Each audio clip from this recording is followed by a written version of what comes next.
Assalamualaikum warahmatullahi wabarakatuh. Perkenalkan, nama saya Sarah Rizky Lutfiani dengan NIM 11112405152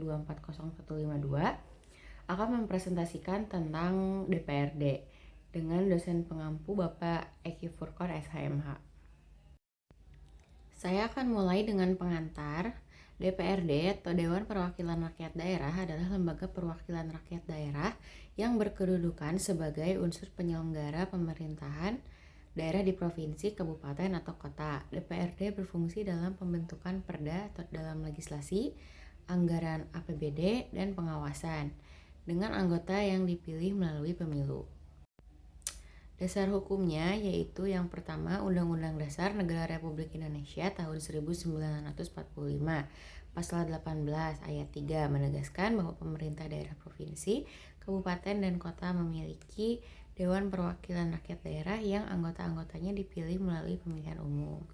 Dan Undang-Undang Nomor 23 Tahun 2014 tentang pemerintahan daerah ini memiliki landasan hukum operasional utama yang mengatur fungsi, tugas, dan wewenang.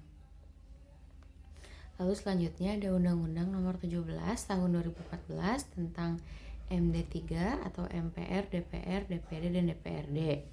Itu mengatur tentang susunan dan kedudukan DPRD.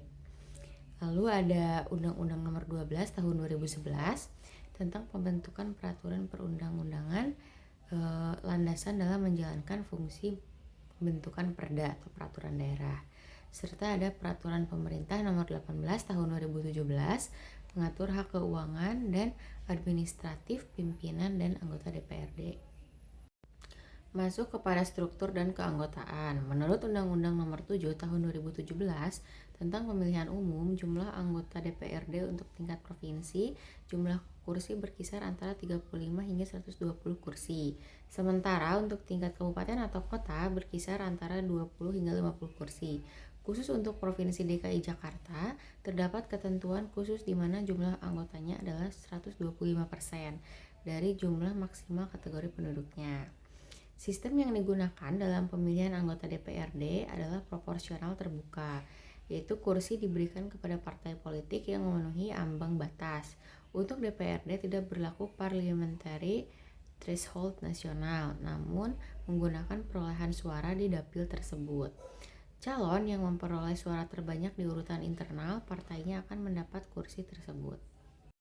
Lalu kepada fungsi utama DPRD, berdasarkan Undang-Undang Nomor 23 Tahun 2014 tentang Pemerintahan Daerah dan Undang-Undang Dasar Nomor 17 Tahun 2014, DPRD memiliki 3 fungsi utama, yaitu yang pertama adalah legislasi, dilaksanakan dengan cara menyusun dan menetapkan peraturan daerah.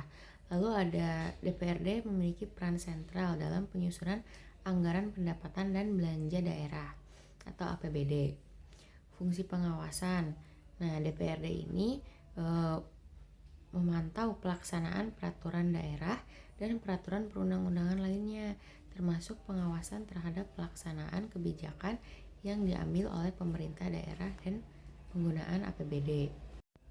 Lalu ada perbedaan DPRD provinsi, kabupaten atau kota.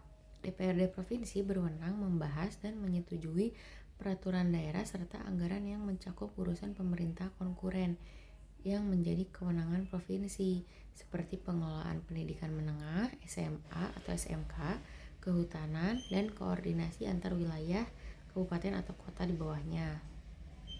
DPRD provinsi ini hubungan dengannya dengan gubernur yaitu bermitra.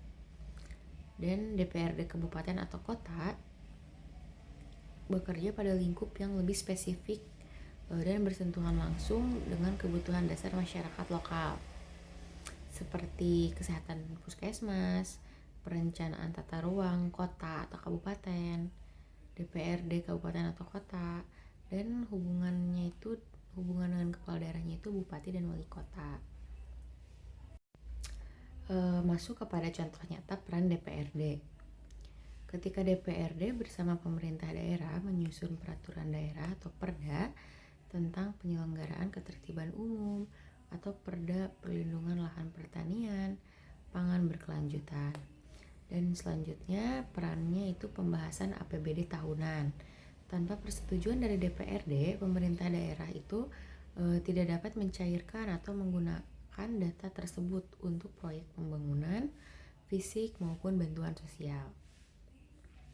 Nah, anggota DPRD, contoh nyata selanjutnya, yaitu anggota DPRD sering turun langsung ke lapangan, misalnya seperti Rumah Sakit Umum Daerah atau RSUD, untuk memantau kualitas kelayakan kesehatan dan ketersediaan obat bagi pasien pemegang kartu jaminan kesehatan. Lalu masuk kepada pendapat pribadi.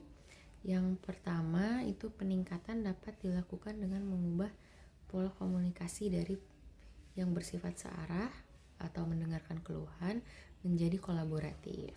Lalu saran selanjutnya, DPRD itu perlu membuka akses informasi yang lebih luas kepada publik mengenai proses dialektika anggaran. Masyarakat berhak mengetahui mengapa suatu proyek disetujui sementara yang lainnya ditunda.